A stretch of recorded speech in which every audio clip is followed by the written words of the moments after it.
Naku po! Anong gulo na naman ito, no? Tito Vic and Joey, binastos daw ng mga alipores ng tape Bulaga. Sus! Ano yun? Hay nako!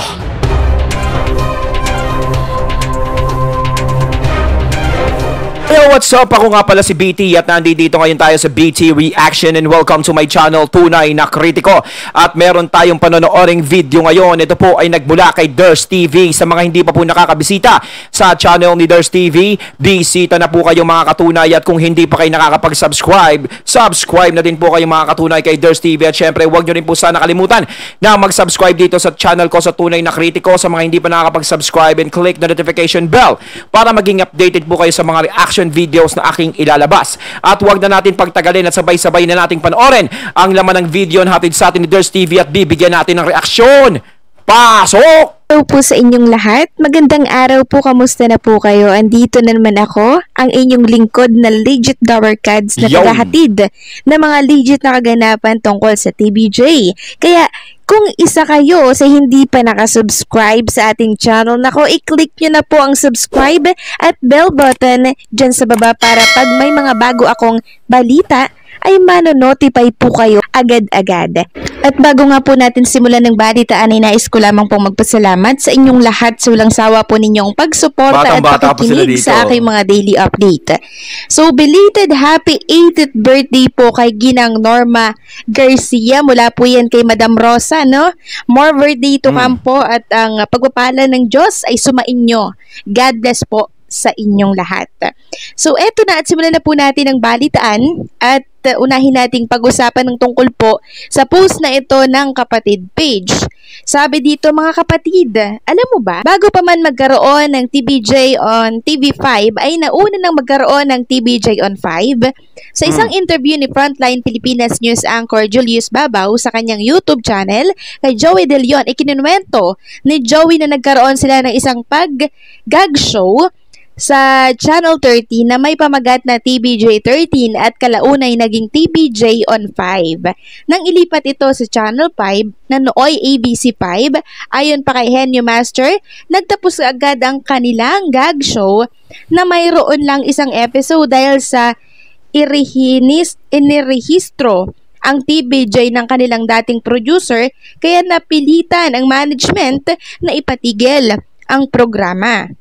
Dagdag pa ni Joey, isa din ito sa mga dahilan kung bakit hindi nila pinili maging titulo ang TVJ dahil anya may negative vibes na nakalapit sa titulong ito. Ayun. Ito yung isang patunay na noon pa man ay napapanood na sila sa TV5. Marahil sa network na yan sila talaga nakatadhana. So may nagrehistro pala ng TVJ, yung dati nilang producer, katulad ng nangyari sa kanila sa tape. Pinarehistro din ang titulong Itbulaga. No? So lapitin talaga ang TVJ ng mga ganitong senaryo. Palibhasa, no, napaka-creative po ni Henry Master, kaya ang iba, sinasamantala po nila ang kaalaman ni Joey De Leon. Kaya, parang ang nangyayari is manggagaling kay Sir Joey ang mga kaisipan, yung mga pangalan na yan, mga ganto, lahat ng mga plano, ganyan. Tapos, gustong hawakan talaga nung mga management na pinapasukan nila. Ikaw ang nagtanim, iba ang aane. Grabe, no? Talagang nagpapatunay na totoo talaga ang ganong kasabihan. Pero dyan sa ABC 5, no? Talagang matagal na, nung una pa, di ba?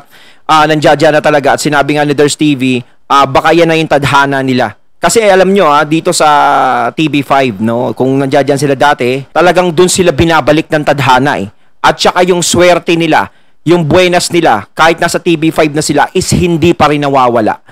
No, nakikita naman natin na malakas pa rin ang TVJ hanggang ngayon at hindi pa rin matalo ng kahit sino.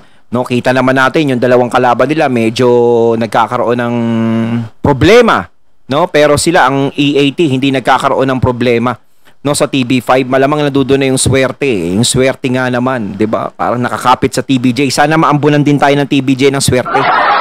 Ibig ko sabihin swerte, sana mahawa din tayo sa swerte nila, no? Tayong lahat ng mga taong nandito ngayon, no? Tayo din naman isinuswerte, pero wag malas talaga tayo. Harapin na lang natin yun. Ito mga nangyayari sa kanila ngayon, isang malaking lesson ito sa buhay nila na dapat once na may na-create sila, register na po nila agad. Yes. Dapat. Kesa iba pa po yung Yun ang dapat. Kailangan kapag may naisip na sila, yan, TVJ, lalo na si Master Henyo Joey De Leon, kapag may mga naiisip siya, kailangan irehistro niya na agad. Lalo na't mahalaga yung maiisip niyang yun, no? Talagang ika nga may sentimental sa kanya talaga. Sa kanilang tatlo, sa TVJ, kailangan iparehistro na nila para hindi na maulit kung ano man yung mga problemang dumaan sa kanila, no? Noon pa pala sa dati, no? Hanggang sa Tape Bulaga is nagkaroon na ng ganyan na naman problema. Parang nagpapaulit-ulit yung senaryo. Kaya siguro talagang itinutulak ang TVJ na kapag kayo ay may naisip na, kailangan parehistro nyo na agad, unahan nyo na agad para hindi na kayo maunahan ng iba. Ganun yun. Rehistro po nito, di ba? Kaya itong nangyari po sa kanila ngayon, marami po ang nagising, marami po ang natuto, maging ang TBJ natuto din, maging ang lahat natuto din na kailangan itong mga intellectual property natin ay pahalagahan at irehistro po natin sa IPO. Samantalang, binanata naman po ni Rendon ang It's Showtime host na si Vice Ganda na kung saan may punto dito si Rendon. Pinahingi niya po ng sorry si Vice Ganda sa kanya at sa MTRCB dahil malaki po ang tsansang ang sorry na yon ay malaki po ang maitulong sa magiging desisyon ng MTRCB na 12-day suspension. Sabi po ni Rendon, tandaan mo ang password para sa katahimikan ng Pilipinas. I'm sorry, Rendon. Hindi ko na uulitin. Ang nakasulat sa IG story po ni Rendon. Sabi pa dito, mag-public apology na para makuha mo ang respeto ko. Madami kang taga-suporta na mahinang utak. Tulungan natin sila. Ang matapang na hirit po ni Rendon. Ang punto ng pangangaral ni Rendon daw ay baka raw makatulong ng malaki ang simpleng paghingi ng sorry sa publiko nitong si Vice Ganda at Ian Perez matapos silang parusahan ng Movie and Television Review and Classification Board or MTRCB. So may punto po si Rendon dito. Isa pa sinabi na din po ni Chairwoman Lala Soto ng MTRCB na malaki po ang maitutulong ng gagawing sorry ni Vice Ganda but still ayaw niya itong pakawalan dahil pinaglalaban nilang wala daw silang nalabag sa MTRCB. Pero totoo yun, no? Sang-ayon din ako kay Ders TV na may punto dito si Rendon, sa wakas is tumama ka din. No? Talagang kung hihingi talaga ng public apology si Vice sa lahat ng mga tao, sa lahat ng nagawa niya sa MTRCB, siguro mas gagaan pa at mag-iiba yung tingin sa kanya ng mga tao. Kasi ito yung ginawa niya is nagmalaki siya, hindi siya humihingi ng sorry at ipinaglalaban nila na wala talaga silang nilalabag na kahit ano. Hindi naman kasi siguro magsasalita yung mga tao, no, na magsasabi na si Vice may nilalabag na ganyan, may bastos ganyan, bastos yan, ganto yung programa nila, ganto ganyan. 'Di ba may mga naririnig tayong salita? Hindi naman siguro sila magsasalita kung wala silang nakikita. No, hindi naman pwedeng gagawa lang sila ng mga usap-usap nila.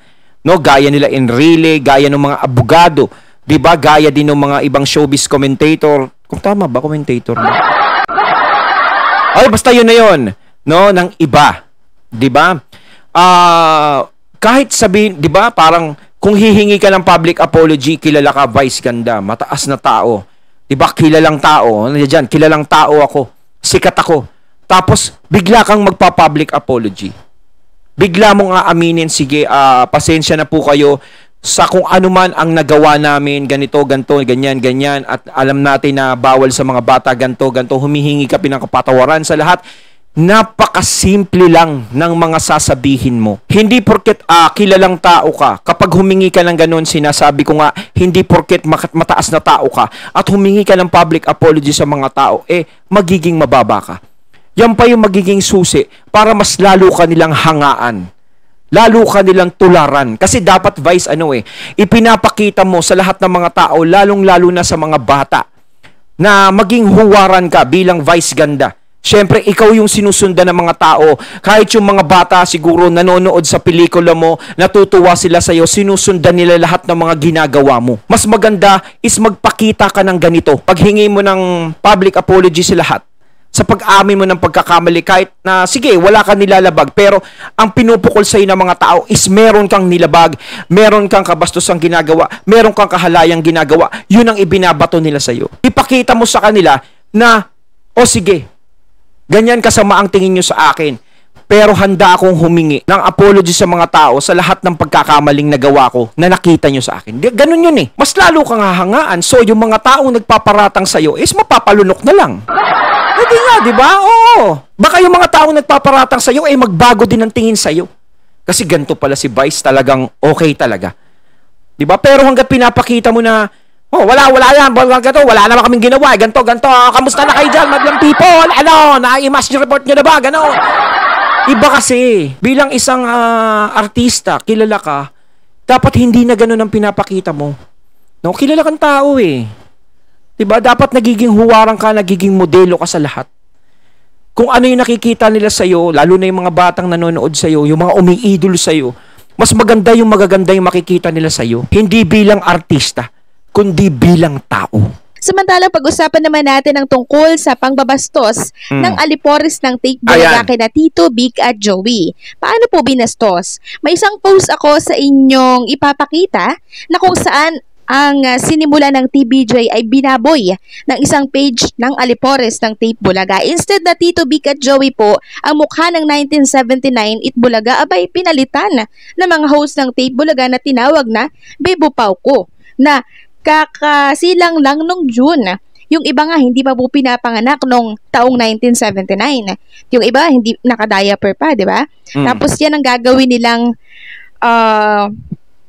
reversion daw ng Itbulaga 1979. Isang malaking insulto po yan sa TBJ. Narito po yung picture or yung banner na ginawa po ng isang alipores ng Tape Bulaga at kayo na po ang humusga. So sabi po sa caption ng isang page na ito, na supporters po ng Tape Bulaga, the reversion of Tape Inc., hashtag Itbulaga 1979, and now hashtag Bibu Pauko. Betong Buboy Paulo Isko. We are celebrating 44 years on television. Parang ang pangit naman nun, Bibo Pauko. Yo, what's up, Bibo Pauko? Parang no? Parang Chinese word. Bibo Pauko, wow, Tape. Salamat sa mga bagong napiling dedicated sa kanilang larangan. Tahanang pinakamasaya daw, hashtag Itbulaga. The reversion daw ng Tape Inc. sa Itbulaga itong mga mukhang ito. So patawa talaga sila, no? Kung may reversion man po ng TBJ, hindi sila Betong, Buboy, Paulo at Isko yun, kundi ang Jowa Pau, Jose, Wally at Paulo. Yun. Tama yun, no? Kung meron mang magre-reversion, walang iba na dapat maglagay dyan, kundi ang TVJ, dyan sa Itbulaga. No? Hindi naman pwede na sila na lang ang gagawa ng ganun. Kasi kung tutuusin sa akin lang, real talk lang to, magalit na yung gustong magalit sa akin. Kasi may nakita akong isang post doon sa Facebook page, no, na ganito, na pinost yung channel ni Sir Chris Ulo, no? Na tas binasa ko yung mga comments. Galit na galit kay Chris Ulo yung mga nagko-comments doon na ganito, yung mga TBJ, mga TBJ na nagtatanggol sa TBJ, mga TBJ defender, mga mga fake news, mga ganito, ganyan, nababagsak na ang ganito. Yun yung mga sinasabi na tasabi, yan yung mga TBJ defender, dapat yan, i-mass report yan, ganito, ganyan. Bakit nyo naman i-mass report? Yung mga TVJ defenders, no, gaya nila Chris Ulo, Jake Magnus, Jay Guevara, Tita Missy, kahit si Boy Sardinas, ex-crew, kahit sino, lahat na ng mga TVJ defenders, shout out sa inyo. At sa lahat ng mga, syempre, sa mga lahat ng netizens na alam natin na TVJ defenders na nakikinig dito. Yung mga galit, no, sa mga TVJ defenders na nagsasabi, mass report yan, mga yan, ganto. Dun kayo mali. Kasi alam niyo kung bakit. Wala na bang karapatan na magsalita yung mga TVJ defenders para i-depensa ang TVJ? Katulad ng ginagawa nyo, na mga defender kayo ng Tape Bulaga, ganito rin ang ginagawa nyo. Pero hindi sila, yung mga TVJ defenders o TVJ supporters, hindi nagsasalita na i-mass report, ganto, ganyan. Kasi ibig sabihin yan, kung sinasabi nyong i-mass report, is naiinis kayo Napipikon kayo sa naririnig nyo. Ang ibig sabihin, mas guilty. Mas alam nyo na ayaw nyong marinig yung totoo. At lahat ng tao ay may karapatang magsalita at maghayag kung ano ang nararamdaman niya. At lahat ng tao ay malayang magbigay ng suporta sa mga taong gusto niyang suportahan o ipagtanggol. So kung naiinis kayo kay Chris Ulo, naiinis kayo sa mga TVJ defenders, wala kayong magagawa. Dahil pinagtatanggol nila ang TVJ. Hindi dahil sa binabayaran sila, alam ko hindi naman sila binabayaran dyan. Kahit ako, hindi ako binabayaran, kahit sino walang binabayaran dito. Kusang loob nila yon dahil talagang inidolo nila ang TVJ simula pa nun. At nakita nila na may tama at may punto ang TVJ sa lahat ng mga nangyari. Kaya lahat ng mga TVJ defenders, na mga vloggers, is may karapatan na magsalita. May karapatan na ipahayag o ipagtanggol ang TVJ kahit hindi inuutos ng TVJ yun, is kusa nilang ginagawa. Ngayon, kung gusto nyo silang i-mass report, ang ibig sabihin, napipikon kayo. Naiinis kayo. Kasi minabasa ako sa comment, lahat ng TVJ defenders, dapat yan, i-mass report yan. Napipikon kayo nun. Diba? Parang gusto nyong mangyari is tanggalan ng boses yung mga taong dumidepensa sa TVJ. Gusto nyong mawala dahil nasasaktan kayo. Kung hindi totoo yung sinasabi ng mga TVJ defenders at TVJ supporters sa iniidolo nyo, Safe Take Bulaga, mas dapat yung patunayan. Di ba? Mas dapat yung patunayan. Mas dapat yung ipakita. Hindi iwasan. Harapin nyo. Pwede naman kayo makipagsagutan kung gusto nyo. Lahat tayo may kanya-kanya tayong pinagtatanggol na tao. Pero kahit kailan sa mga TVJ supporters at defenders, walang nagsalita sa mga TVJ, sa Tape Bulaga supporters o Tape Bulaga defenders, na i-mass report nyo yan, ganto, walang nagsasalita ng ganon. Bagkos, patuloy pa rin silang nagtatanggol, nagsasalita, ganto, sinasabi yung tungkol sa TVJ, ganyan, ganto, ganyan. Siyempre, itataas namin yung TVJ, itataas ng mga TVJ defenders at supporters ang TVJ. Ipagtatanggol sila. Ibinabagsak din sila eh. Ganon din ang ginagawa nyo sa Tape Bulaga. Itinataas nyo ang tape. Itinataas nyo si Paulo, itinataas nyo si Isko, itinataas nyo si Bubo, itinataas nyo si Betong, tinataas nyo sila, pinagtatanggol nyo rin sila. Wala rin pinagkaiba sa ginagawa ng mga TVJ defenders at supporters ngayon. Pinagtatanggol din namin, pinagtatanggol nila ang TVJ kagaya ng ginagawa ninyo. Kaya kung natuturete kayo sa TVJ defenders, bakit ang mga TVJ supporters at defenders hindi natuturete sa inyo? Nagsasalita lang naman ng tama. Yung mga defenders ng TVJ, sinasabi lang nila kung ano yung nangyayari. Yan yung mga host na yan, ang dapat maging reversion ng Itbulaga or ng Tito Vic and Joey. Hindi yung mga host ng Tape Bulaga na pinipilit nilang bago mukha doon ng Itbulaga ni hindi pa nga tao yung iba dyan noong 1979. Yung iba naka-diaper pa po. Isa pa, kakasimula lang po nila ng June at isa pa, bakit nila bibigyan ng reversion ng Itbulaga or ang Tito Vic and Joey samantalang buhay na buhay pa po sila Tito Soto, Vic Soto at Joey De Leon. Katunayan niya, nasa TV5 sila sa EAT. Malinaw na pangbabastos po itong ginagawa nila na bibigyan nila agad ng reversion ng Itbulaga or ang TVJ taong 1979 na nagsimula. Gayong ang lalakas pa po ng TVJ at isa pa. Sila po ang tunay na mukha nun. Kahit ang Jowa Pao may hiyang palitan ng TVJ sa ganitong pagkakataon. Pero itong alipores po ng tape, walang hiya-hiya. Nagmumukha lang tuloy silang kawawa sa ginagawa po nila. So, umani po ng samot-saring reaksyon ang post na ito ng Tape Bulaga Alipores. No? Samot-saring reaction mula po sa mga casual netizen at syempre sa mga TVJ supporters. So, makikita nyo po, meron itong reaction na 342 at merong comment na 328 at may isang nag-share. So, malamang ngayon, mas marami na po yan. Diba? Kasi nadadagdagan po yan eh. So, inulan ng bashing ang post na ito ng Tape Bulaga Alipores at panay pang babatikos ang inani nila. Kinalapag sila ng mga tao na maling-mali ang ginawa ng Alipores na to ng tape dahil kung papalitan ng TVJ at bibigyan ng reversion, walang iba. Walang ibang magmamana nun kundi ang Jowa Pao, Jose Wally at Paulo Ballesteros lamang. Hindi po ang mga Bebo Pao ko na tinatawag. naman. Mas maganda mapakinggan talaga yung Jowa Pao, no? Totoo lang, no? Parang ang asagawa ng Bebo Pao ko. Parang hindi siya ano, yung kagets-gets na tawag. Parang, yo, kami ang mga bebo pao ko. Parang ang sagwa. Marami pang tawag na iba na bagay Parang ang sagwa talaga. Hindi talaga bagay. Tsaka kung may magtatalaga naman dapat dyan is yung TBJ dapat. No, hindi naman dapat kung sino-sino lang. Dahil ang Itbulaga talagang yan is sumasalamin talaga yan sa TBJ. No, magkarugtong yan. Kaya kung may maglalagay ng ipapalit sa TBJ, dapat ang TBJ yan. At saka Diyos ko, kay Jose pa lang. No, sorry na ha. Sorry ha. Kay Jose pa lang, yung 4 na yan sigurado. Pero talaga kay Jose pa lang talaga. Kaina.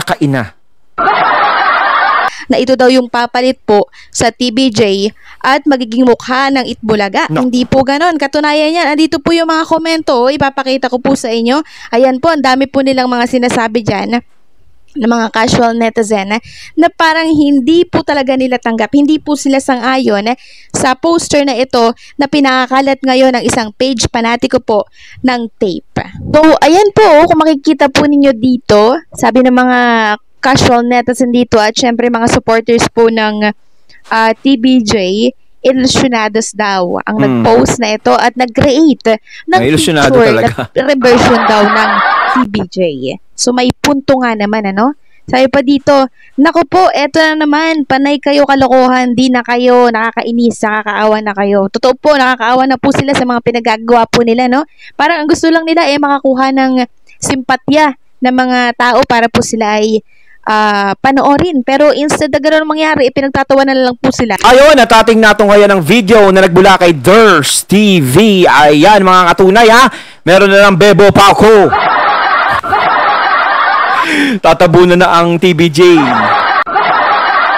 Bagay ba, no? Bagay ba, mga katunay? Comment nga kayo sa comment box kung bagay. So once again, I'm BT and I'm out. Peace!